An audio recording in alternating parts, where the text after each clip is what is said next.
Well, what do we have here? A pair of compact crossover SUVs in the driveway this week. Hey, what's going on? Dave Erickson here with Everyman Driver. In the distance, I've got the 2026 Kia Sportage. That's the X Pro all-wheel drive. And closest to me is the 2026 Mazda CX-50 Hybrid, also all-wheel drive. So, what are the similarities? What are the differences? Let's take a closer look. Let's start under the hood because the hybrid is the headline for 2026. The CX-50 Hybrid uses a hybrid system rated at 219 horsepower, and the whole point here is smooth, quiet power around town while still keeping that Mazda driver-first personality. And remember, all-wheel drive is standard on every CX-50, including the hybrid. So you're not paying extra just to get the drivetrain most people want for rain, snow, or dirt roads. Mazda's goal with this vehicle has always been utility with soul. It's tuned to feel composed and confident, especially on broken pavement, and it's got a planted stance that feels more stable than a lot of soft, floaty crossovers in this class. Now here's the big efficiency stat. This vehicle is rated around 38 miles per gallon combined, which is a massive swing from the gas version. For context, the standard non-turbo CX-50 is around 26 miles per gallon combined, and the turbo is around 25. So if you rack up miles, the hybrid can seriously cut fuel stops without turning the CX-50 into a boring appliance. All right, now let's move into the front of the cabin. Mazda's interior tends to feel a class above, and CX-50 is no exception. The design here is clean, horizontal, and premium looking, and the touch points feel solid. The driving position is excellent. You sit in a way that feels confident and connected, not perched on the top of the vehicle. On comfort, these front seats are the kind of seats you can do a lot of drive time in without feeling wrecked afterwards. And on this premium trim, you get more of that nice place to spend time vibe, the kind of cabin that makes it feel more upscale than the typical compact SUV. Infotainment is straightforward and easy to live with. It's not the flashiest of screens in the segment, but Mazda's layout tends to be clean and logical once you're set up. If you're the kind of driver who cares more about usability than gimmicks, this is one of the better day-to-day systems. Now let's check the backseat area. This is one of the vehicle's known trade-offs. Rear seat space is a bit tight, especially for taller adults on longer rides. For kids, teens, and the average-sized passengers, it's totally fine. But if you regularly haul tall adults in the second row, you'll want to test this against something like the CR-V or Forester because those can feel roomier back there. The good news is the seating position feels supportive and the cabin still has that solid, quiet vibe you notice immediately once you shut the doors. All right, cargo time. With the second row up, the CX-50 is competitive for everyday life, but it's not the class leader in raw space. Where it wins is shape and usability. It's wide, practical, and feels built for real gear. Fold the second row down and you get up to 56 cubic feet of space. That's enough for a weekend Home Depot run, a couple of big suitcases plus duffel bags, a folded stroller, and a full load of camping gear. Think cooler, folding chairs, a couple of storage bins, and still room left over. If you're road tripping, this is the kind of cargo area that easily handles 2 large suitcases, 2 carry-ons, and a backpack pile, no problem. And if you're a gear person, bikes, hiking stuff, muddy boots, the whole attitude is bring it on for Mazda. Before we wrap up, quick trim and value context here. For 2026, Mazda basically gives you 3 flavors: the standard 2.5, the turbo, and now this hybrid. The hybrid brings the best efficiency in the lineup. It also comes with added peace of mind. Hybrid battery warranty coverage is 8 years or 100,000 miles. Your final pros and cons, I would say, with this vehicle: standard all-wheel drive is pro, of course, on every trim, a premium feeling cabin, composed ride quality, and the hybrid's 38 miles per gallon combined makes this the smartest CX-50 for high mileage drivers. It still feels like a Mazda, stable, confident, and more connected than most crossovers. On the downside, rear seat space is still a little tight, cargo room isn't the best, and the infotainment isn't the flashiest if you're into giant tablet-style screens. Let's start under the hood here. The gas Sportage uses a 2.5-liter 4-cylinder making 187 horsepower, 178 pound-feet of torque, paired with an 8-speed automatic.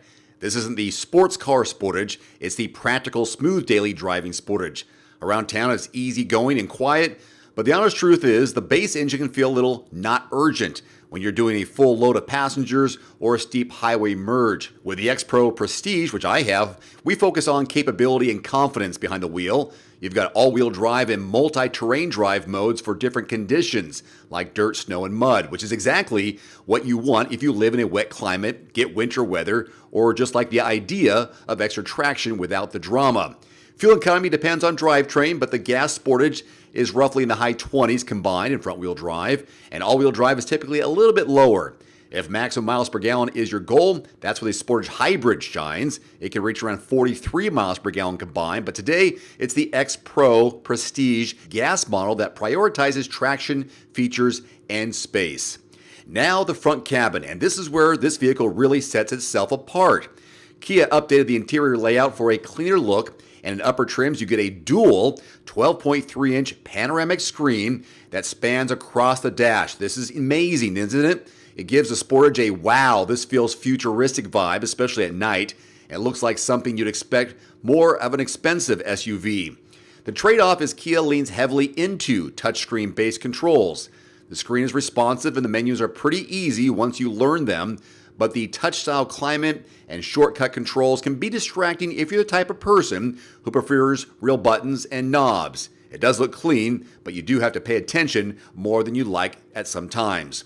Seat comfort is a strong point. The Sportage is known for feeling roomy and the seating position is relaxed, great for commuting and road trips. In a Prestige trim like this, you're getting the nice place to spend time upgrades, richer materials, more convenience features, and that upscale vibe Kia has really gotten good at. Back seat now, and this is where the Sportage punches above its class. There's legit space back here with good legroom and a nice seating angle. The rear seats can recline, which is a small detail that makes a big difference on long drives, especially for passengers who don't want to sit straight upright. Now, if you're shopping compact SUVs because you have kids, car seats, or adult passengers in the back on a regular basis, the Sportage is one of the better picks because it simply feels bigger than many of its rivals. Now let's move to the back, the cargo area. Here's another Sportage strength. You're looking at 39.6 cubic feet of cargo space behind the second row, which is excellent for the segment. That's enough for a big grocery run, a stroller plus bags, a couple of suitcases, or full weekend of family gear without playing Tetris. Now fold that second row down and get this, 74.1 cubic feet of space. That's the kind of room that fits a folding mountain bike, cabin bins, coolers, a big Costco haul, or even maybe small furniture. The Sportage isn't just cargo capable, it's genuinely useful. Big plus for me. And for capability, this all-wheel drive gas setup can tow up to 2,500 pounds, which is enough for a small utility trailer, a couple of jet skis, or a lightweight pop-up setup, as long as you're realistic about payload and you set it up safely. So, what's new for 2026? The Sportage gets a refreshed front end that looks more refined, a cleaner dash layout, as you saw, an updated steering wheel design, which I think is kind of cool, and the dual 12.3-inch screen setup feels more integrated and premium than before. I think that's probably the biggest highlight in my opinion. So, final pros and cons. Looking at roomy in both rows, big pro here, cargo space, huge class strength. The tech looks high-end with those displays, and the all-wheel drive plus terrain modes makes it feel confident in bad weather, no doubt. Plus, Kia's warranty coverage is still one of the biggest peace of mind advantages in the segment. Negatives, the base engine is smooth but not fast. The touchscreen heavy controls can be distracting. And if you want the absolute best fuel economy, you'll want to cross-shop the Sportage Hybrid. One last note is the MSRP range on these two vehicles. The CX-50 is between 30 and 45 grand, whereas the Kia Sportage MSRP range is between 29 and around 42. So a little bit cheaper to get into a Kia versus the Mazda in this case. What do you think? Leave your thoughts in the comment section below. And also, take 2 seconds. Click subscribe. I've been uploading new videos every week since 2012. It really helps support this channel. Until next time, I'm Dave Erickson. Thanks for watching. Adios. One final note. If you are in the market for a new vehicle soon, great. Connect with your local dealership and price and test drive at least 3 different vehicles. A vehicle's strengths and weaknesses can only be discovered when you are behind the wheel. My reviews can be good, but you need to test drive these yourself. Visit quotes.everymandriver.com, select the make, model, and your zip code, and you'll get invoice pricing in your area on those vehicles. Shop smarter with price quotes at quotes.everymandriver.com. You can save $50 right now on the Nuvio Recovery Chiller. It works with any tub, bathtub, cold tub, indoors or out. Just plug it in, set the temperature, and start plunging. Use my code below and grab your deal today. Want to save 5% on your very own at-home barrel sauna? I've partnered with Almost Heaven to hook you up. This has been a game changer for my recovery and daily routine. Use my code and link below and start sweating smarter. You can save 5% on the red light panel that I use every week. This platinum LED Biomax works anywhere. Bedroom, gym, recovery room, and is packed with science-backed benefits. Use my code below and start feeling the difference today.